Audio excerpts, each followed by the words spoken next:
Our first conversations took place at George Lucas's Skywalker Ranch in California. Like a weaver of fine cloth, Campbell spun the tales and legends of love to a marvelous tapestry of the human psyche. Let's talk about love. Let's talk about love, fine. But it's such a vast subject that in mythology, that if I had come to you and said, let's talk about love, but where should we begin? What would your answer have been? I think my answer would have been the Troubadours in the 12th century. Let's begin there. Why the Troubadours? Well, because they're the first ones in the West that really considered love in the sense that we think of it now, as a person-to-person relationship. You're talking about romantic love? Yes. It's the seizure that comes in recognizing as where your soul's counterpart in the other person. And that's what the Troubadours stood for. And that has become the ideal in our lives today. What had it been before that? Well, the idea of love as Eros, the god who excites you to sexual desire, this is not the person-to-person thing of falling in love in the way the Troubadours understood it.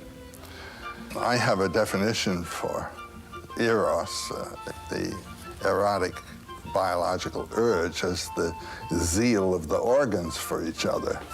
And the personal factor doesn't matter. Where did Eros come from? Well, Eros is Cupid. And in India, the god of love is Kama. And he's no Cupid. He's a big, vigorous youth with a bow and a quiver of arrows. And the names of the arrows are such things as death-bringing agony and open up. And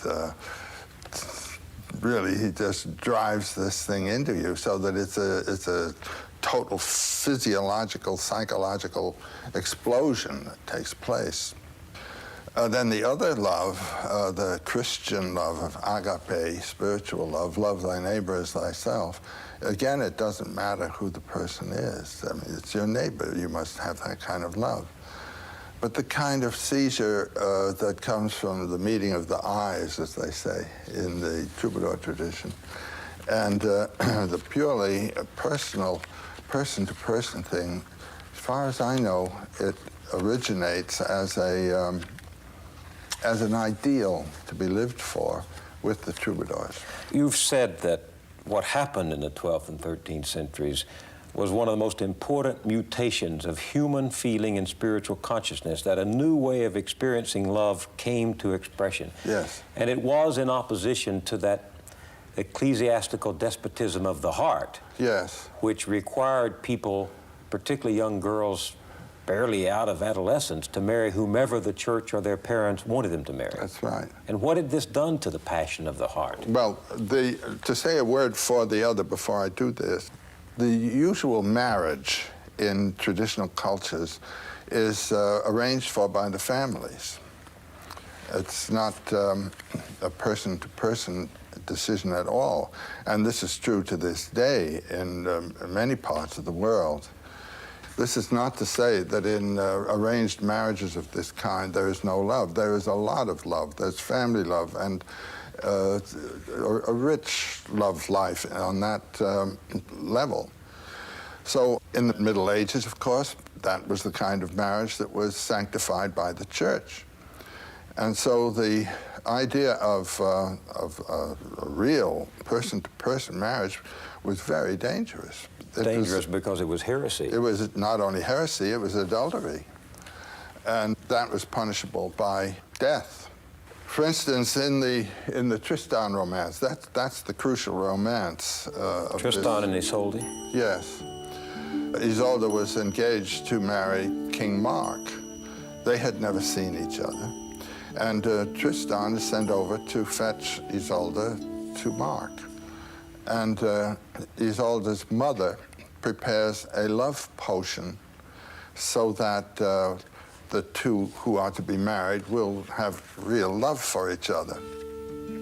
And these two youngsters, they think the love potion is wine. and they drink it, and then they're overtaken with this love.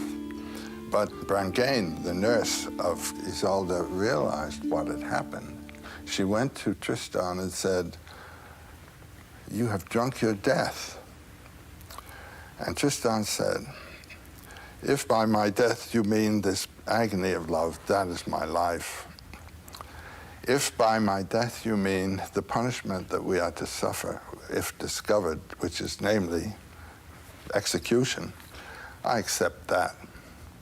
But if by my death you mean eternal punishment in the fires of hell in which these people believed, I accept that too." That was quite... That's big stuff. For a medieval Catholic, because they believed in a literal hell. Well, these people did. Yes. So what's the significance of what he was saying?